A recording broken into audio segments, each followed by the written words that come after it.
Me llamo Beatriz Ramírez. Tengo 69 años. Nunca imaginé que llegaría a una edad en que mi propia hija se plantara frente a mí con los brazos cruzados, repitiéndome la misma frase como si yo fuera sorda.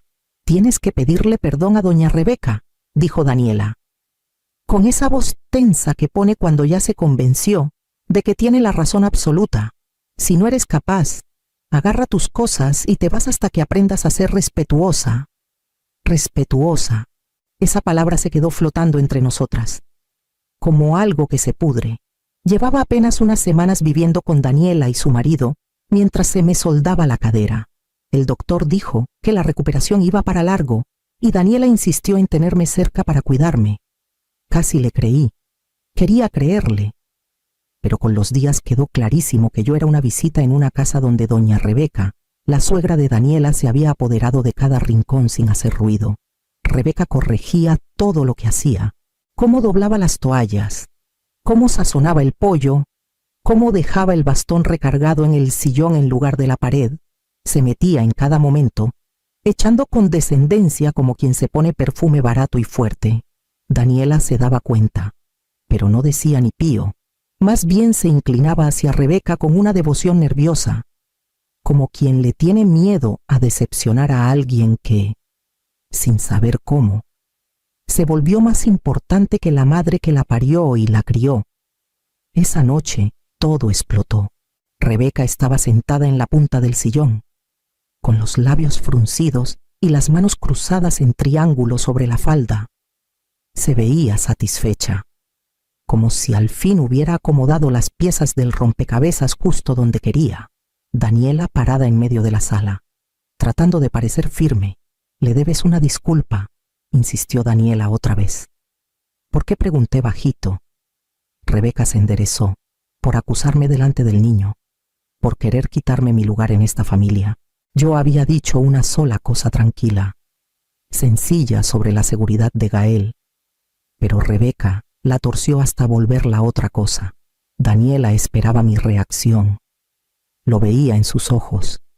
Esperaba enojo, lágrimas o súplicas.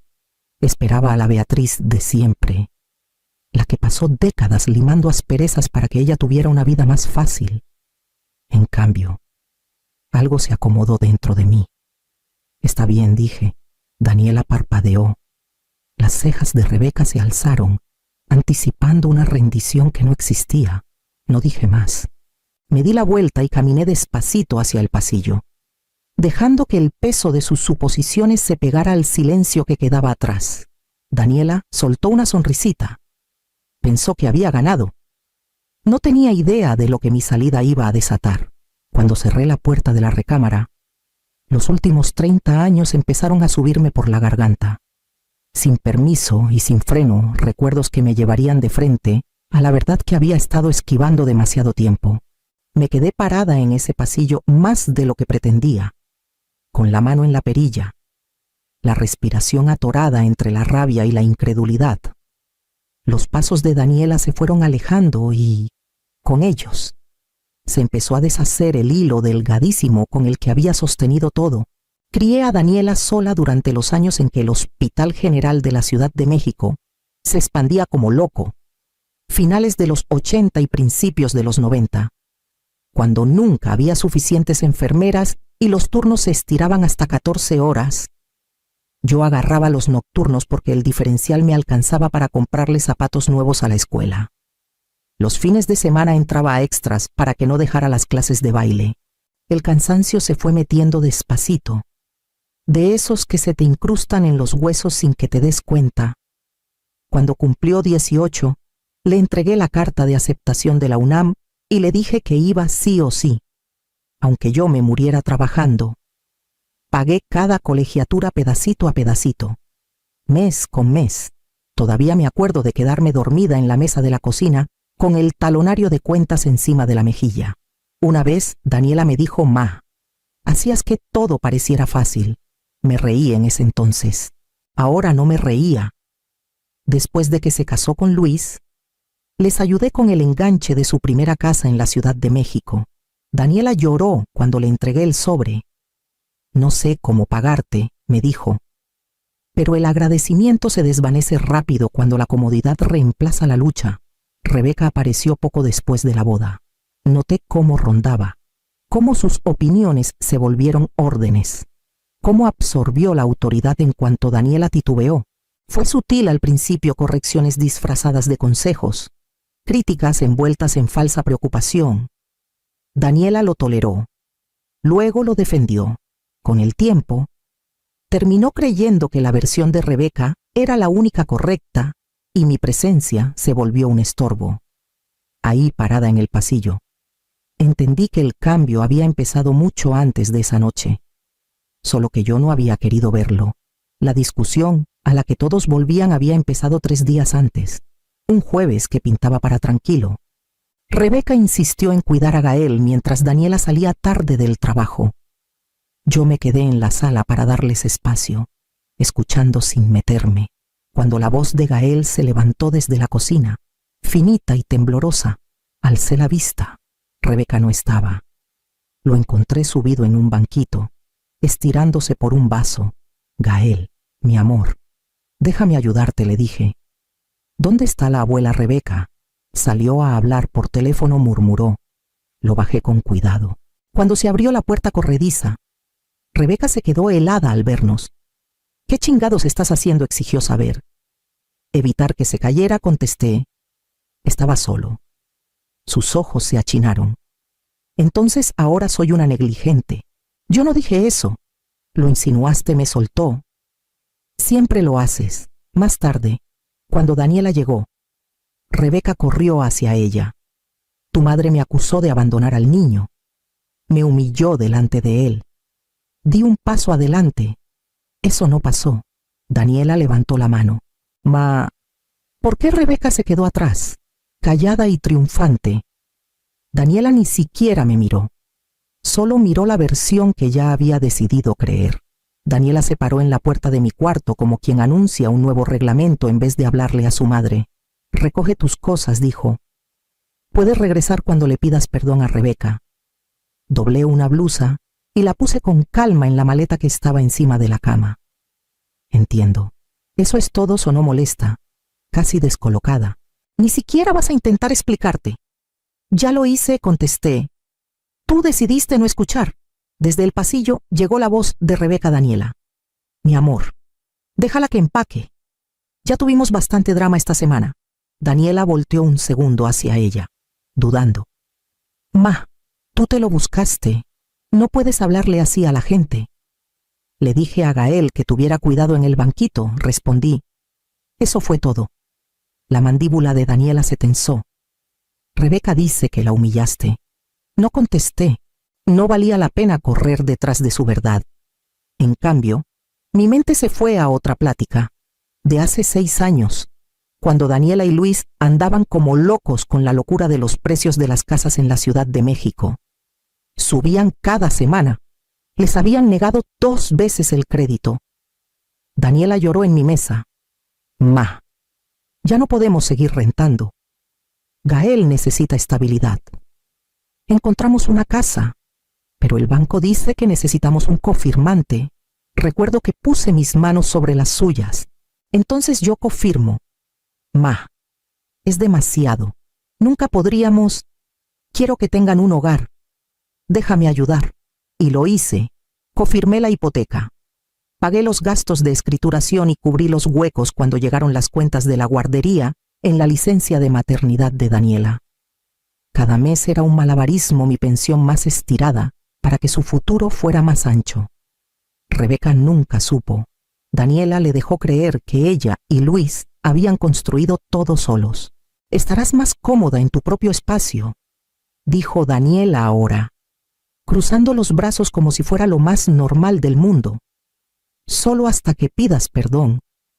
Cerré la maleta despacio. Está bien. Daniela volvió a parpadear, confundida por lo fácil que acepté el destierro que creía que me iba a romper. Cuando cerré el último cajón, una idea se asentó en mí, sin ruido, sin alarde, solo firme. Tal vez irme no era la derrota que Daniela imaginaba. Tal vez este era el momento en que por fin salía de una casa que tenía mi nombre en los papeles pero no en la vida que se vivía adentro. Me moví despacio por la habitación, no por la cadera, sino porque cada cosa que tocaba traía un recuerdo que Daniela parecía haber borrado. Un montón de suéteres bien doblados, fotos que ella misma me pidió enmarcar, tarjetas que Gael hizo cuando apenas aprendía a escribir su nombre. Abrí el cajón de abajo del buró. Ahí, debajo de carpetas viejas de impuestos, estaban los sobres que guardaba por costumbre recibos y comprobantes de la vida que le ayudé a construir. Saqué la primera hoja. Aportación a hipoteca, decía con mi letra. Acaricié la fecha. Era el mes en que Daniela y Luis se atrasaron. El mes que me llamó llorando. Transferí el dinero sin pensarlo 2 veces. Apareció otro documento, un estado de cuenta con las transferencias que hice en su licencia de maternidad. 2,000 pesos aquí, 3,000 allá. Pagos de guardería que le permitieron volver a trabajar sin ahogarse. Luego encontré la carpeta que me suplicó firmar hace 5 años, cuando el refinanciamiento se les complicó. Solo hasta que pase el crédito, me dijo por teléfono: por favor, ma, de verdad lo necesitamos. Firmé el aval porque confiaba en que ella manejaría el resto con honestidad. Me senté en la orilla de la cama, los papeles desparramados a mi lado. Pesaban más que el papel, no porque me arrepintiera de haberla ayudado, sino porque ella había permitido que alguien más borrara esos años como si no valieran nada. Tomé una carpeta vacía del escritorio y empecé a meter cada documento: recibos de hipoteca, comprobantes de transferencias, acuerdos de guardería, el anexo notariado del refinanciamiento, página tras página. La carpeta engordó. Un registro callado de todo lo invisible, lo no agradecido, lo dado por sentado. No sentí rabia, solo claridad. Cuando metí el último papel, cerré la carpeta con suavidad. Mi nombre estaba en casi todas las firmas. Mi trabajo llenaba las fechas, mis sacrificios dibujaban los márgenes. Por primera vez en mucho tiempo, dejé de desear que Daniela se diera cuenta. La abracé contra mi pecho y me puse de pie. Era hora de que la verdad pesara sola. A la mañana siguiente me fui antes de que Daniela despertara. La casa estaba en silencio. Todavía olía un poquito al perfume de Rebeca en el pasillo. Solo cargué mi bastón, mi bolsa y la carpeta bien plana bajo el brazo, en las oficinas del registro público de la propiedad en la Ciudad de México. La empleada vio mis papeles. ¿Va a presentar todo esto hoy? Sí, dije. Cada hoja. Asintió y empezó a sellar, una por una. El primer documento era la revocación de la calidad de aval, el mismo que Rebeca había presionado a Daniela para renovar en el refinanciamiento. Quitar mi nombre significaba que el banco revisaría su elegibilidad de inmediato. Me entregó la copia sellada. Queda registrado a partir de hoy. Le agradecí y pasé el siguiente, un aviso formal de interés sobre la propiedad. Mis aportaciones me daban todo el derecho de poner protecciones a la casa. Rebeca lo iba a descubrir pronto. Por último, entregué la declaración jurada sobre las preocupaciones de seguridad con Gael. La empleada la revisó con cuidado. ¿Quiere que quede como registro complementario? Sí, contesté. Necesito que conste. Cuando salí, el aire de la mañana se sentía más limpio, más honesto. Caminé 3 cuadras hasta la oficina de mi abogada. La licenciada Torres me conocía desde hacía más de 10 años. Le bastaba verme la cara para saber. Beatriz dijo suave: ¿Qué te hicieron ahora? Puse la carpeta en su escritorio. Necesito una última hoja. Retiro total de cualquier responsabilidad económica de ahora en adelante. Sin ambigüedades. Abrió la carpeta y fue pasando los documentos con los labios cada vez más apretados. Te han estado usando más de lo que pensé. Yo los dejé, dije, pero eso se acaba hoy. La licenciada escribió rápido. Luego giró el documento hacia mí. Esta es la que no se van a esperar. Firmé sin dudar. Cuando salí de su oficina, la carpeta se sentía distinta en mis manos. Ya no era un registro de lo que hice por Daniela. Era la verdad por fin parada sola. Rebeca y Daniela habían vivido de mi estabilidad durante años. Iban a sentir el vacío en cuanto supieran que ya no los estaba sosteniendo. Me fui antes del amanecer, Cuando Daniela despertó, yo ya estaba instalándome en el departamento temporal que renté la noche anterior.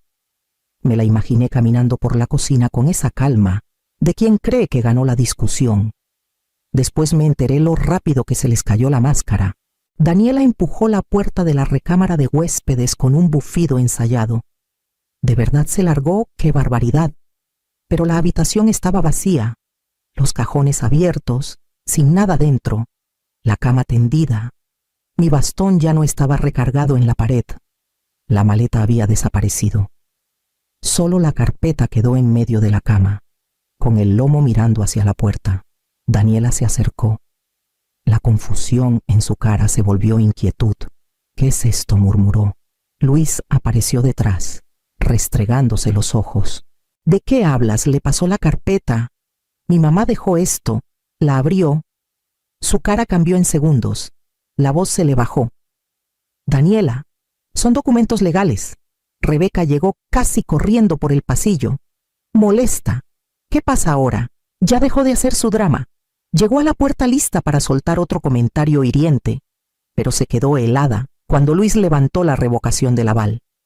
«¿Sabes qué significa esto?», dijo. «El refinanciamiento queda inválido.